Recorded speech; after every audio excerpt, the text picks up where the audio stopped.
bem-vindo ao nosso canal Gerados pela Palavra. E hoje nós vamos falar um pouco, fazer um resumo acerca da primeira viagem missionária do apóstolo Paulo.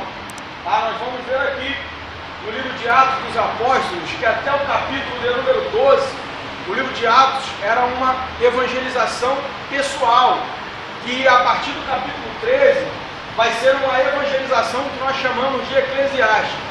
Por que uma evangelização pessoal? Porque no capítulo de número 8 começa uma perseguição à igreja. E no versículo de número 4 do capítulo 8 a Bíblia diz: mas os que andavam dispersos iam por toda parte anunciando a palavra.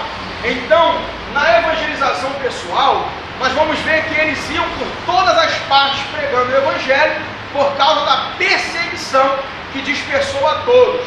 No capítulo de número 3 já é uma evangelização ali, organizada por uma igreja, e essa igreja é a igreja da Antioquia da Síria. Bom, aqui nós vamos ver acerca de alguns relatos da abrangência da evangelização. Nós vemos aí que em Atos 1:8 as palavras de Jesus: até aos confins da terra, que era onde eles deveriam pregar. A Bíblia vai nos dizer: levar o meu nome diante dos gentios, falando do alcance da pregação do evangelho para os gentios. Nós vamos ver também em Mateus 28:19, Jesus dizendo: e de ensinar todas as nações, tá? Falando acerca da abrangência em todas as nações. E nós vamos ver em Atos 2:5, ali acerca do dia de Pentecostes, que estavam ali todas as nações que estavam debaixo do céu. Esse texto aqui, essa parte, está relatando acerca da abrangência da evangelização e a necessidade da pregação do evangelho em outras regiões, não só ali na região da Palestina. Nós vamos ver também que vai ter uma ordem dos nomes no capítulo 13, inicia-se falando sobre Barnabé primeiro e depois Paulo. E nós vamos ver que depois há uma mudança nessa grafia ali, nessa escrita, na ordem, tá, da escrita, que vai ser depois ali colocado Paulo e Barnabé. Nós vamos ver também que dá-nos a entender, a partir do versículo de número 13, do capítulo 13 de Atos, que dá a entender que Paulo, ele toma a liderança das viagens, tá? Porque a Bíblia relata assim: e partindo de Pafos, Paulo e os que estavam com ele, tá bom? Incluindo aí Barnabé e João Marcos também, que estavam com eles ali naquela viagem, tá? Então dá a entender que a liderança era a liderança de Paulo. Nós vamos ver que a origem da viagem missionária de Paulo era em Antioquia da Síria, tá? Onde Paulo e Barnabé passou ali pelo menos todo um ano se reunindo naquela igreja e ensinaram muita gente ali. Então eles ensinaram ali naquela igreja, e aquela igreja, a igreja de Antioquia da Síria, era uma igreja missionária, onde eles serviam ao Senhor, onde eles oravam, onde eles jejuavam, e a palavra servir ali está no sentido como se comparando do sacerdote quando ministrava no templo lá no Antigo Testamento, e comparando ali como eles servindo ali na igreja em Antioquia da Síria. A igreja de Antioquia da Síria é considerada uma igreja dos gentios, porque nós vamos ver que ela tinha alguns membros nela que era de algumas regiões, não só a região dos judeus ali, mas de outras regiões. Barnabé, que era da região de Chipre, como diz a palavra do Senhor. Chipre era uma ilha, tá? Uma província ali do Império Romano. E nós vamos ver também que tinha Simeão Níger, que significa negro, e aí faz referência à sua cor de pele ou à cor do seu cabelo, que dá a entender que ele e Lúcio de Cirene, que era uma região da África, dá a entender que tanto Simeão Níger quanto Lúcio de Cirene, eles eram de uma região norte da África também ali, tá bom? E a palavra de Deus vai falar sobre Manaém, que era criado com Herodes. Provavelmente ou ele era judeu ou um romano ali. Tá? E Saulo, que era um hebreu que tinha dupla cidadania, também que tinha cidadania romana. Então nós entendemos que aquela igreja de Antioquia da Síria tinha alguns líderes ali de diferentes regiões. A palavra de Deus vai nos dizer sobre Barnabé, sobre Simeão, Lúcio, Manaém e Saulo, que eles eram profetas e doutores, tá? E nós vemos a referência de profetas, dois tipos de profetas: aqueles que têm o dom da profecia e aqueles que têm uma profecia pautada nas escrituras. A palavra do Senhor vai falar sobre doutores, que eram professores, mestres, ensinadores que tinham naquela igreja.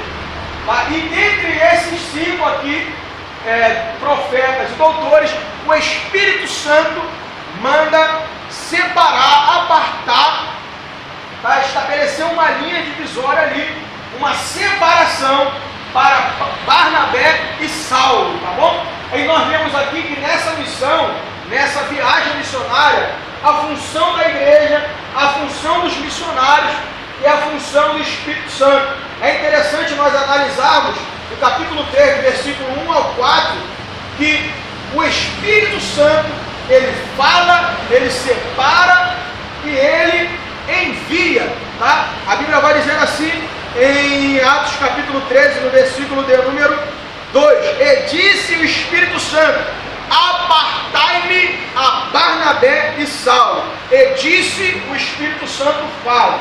Apartai-me, o Espírito Santo separa. E no versículo de número 4 vai dizer assim: e assim estes, enviados pelo Espírito Santo, o Espírito Santo envia. Então nós vamos ver aí que a função da igreja ali, naquele momento, naquela região, era ensinar, era se reunir, era pregar o Evangelho, mas eles também impõem as mãos sobre Barnabé e Saulo para os enviar, confirmando a direção do Espírito Santo, o chamado, a separação do Espírito Santo para com a vida deles, tá? Ou seja, a igreja confirma a vocação e o chamado de Deus, do Espírito Santo na vida desses dois apóstolos aí. E nós vamos ver que os missionários estarem de acordo e submissos à vontade de Deus e à direção do Espírito Santo. A Bíblia vai falar sobre Barnabé, a Bíblia vai falar sobre Saulo, e a Bíblia vai falar no versículo 5 que João, ele era o cooperador deles dois nessa viagem. É interessante nós analisarmos, tá? Que quando chega na região de Perge, João Marcos, ele que acompanhou eles, ele volta para Jerusalém. Não se sabe o motivo, se foi por algum conflito entre eles, se foi por alguma discordância ou se foi por saudade da família e querer voltar para a sua casa, tá? Não se sabe isso. Nós vamos ver aí, analisando a viagem missionária de Paulo, a primeira viagem. O ponto de partida, ele sai de Antioquia da Síria, e o ponto mais distante que ele vai para a cidade de Derbe. Paulo e Barnabé, eles fazem uma viagem, a primeira viagem missionária é uma viagem de bate e volta. Eles saem de Antioquia da Síria, vão até o ponto mais distante, que é Derbe, as regiões ali, e de Derbe eles voltam ali, tá, para Listra, Icônio, Antioquia da Pisídia, Perge a Atalha e voltam para Antioquia da Síria, tá bom? Eles passam pela região de Chipre, Salamina, que era um porto de frente da região da Antioquia da Síria, e Pafos, onde Deus usa Paulo para repreender o falso profeta, e ele fica cego diante do precônsul Sérgio Paulo ali, onde Deus faz um milagre ali, um sinal, usando o apóstolo Paulo ali. De Pafos eles partem para Perge, Antioquia da Pisídia, onde a Bíblia vai dizer que Paulo prega um sermão, onde ele usa 4 pontos do judaísmo para estabelecer Cristo, o cristianismo, dentro desses 4 pontos do judaísmo. E ele traz 4 pontos bem interessantes sobre o cristianismo. O primeiro, que Cristo morreu crucificado; o segundo, que foi sepultado; o terceiro, que ressuscitou; e o 4º ponto, que eles eram testemunhas de Cristo, que estavam anunciando ali a pregação do Evangelho. Nós vamos ver também que eles voltam para Antioquia da Síria. O ponto de partida é a igreja de Antioquia da Síria, e o ponto de volta, de chegada, também é Antioquia da Síria. A Bíblia diz que eles voltam por alguns pontos onde eles já haviam passado na ida, tá? Mas por que eles fizeram isso? A Bíblia vai nos dizer, em Atos, no capítulo 13, a partir do versículo de número 21, no capítulo 14, perdão, melhor dizendo, capítulo 14 de Atos dos Apóstolos, a partir do versículo 21, é a volta deles. A Bíblia vai dizer assim: e tendo anunciado o evangelho naquela cidade, e feito muitos discípulos, voltaram para Listra, Icônio e Antioquia, da Pisídia nesse caso, confirmando o ânimo dos discípulos e exortando-os a permanecer na fé. E no versículo 23, e havendo-lhes por comum consentimento eleitos presbíteros em cada igreja, orando com jejum, e encomendaram ao Senhor em que haviam crido. Então eles foram ali. A primeira viagem missionária é uma viagem para demarcar um território, para colocar os primeiros fundamentos. Eles voltaram pelas mesmas regiões para ver como os irmãos estavam naquelas igrejas, naquelas cidades. E a Bíblia vai dizer no versículo 26, e dali de Atalha eles navegaram para Antioquia, onde tinham sido recomendados a graça de Deus para a obra que haviam cumprido. Aí encerra-se a primeira viagem missionária, no versículo 27. Quando chegaram, reuniram a igreja e relataram, eles fizeram um relatório de toda a viagem missionária. Esse daí é o resumo da primeira viagem missionária do apóstolo Paulo. Que Deus te abençoe em nome de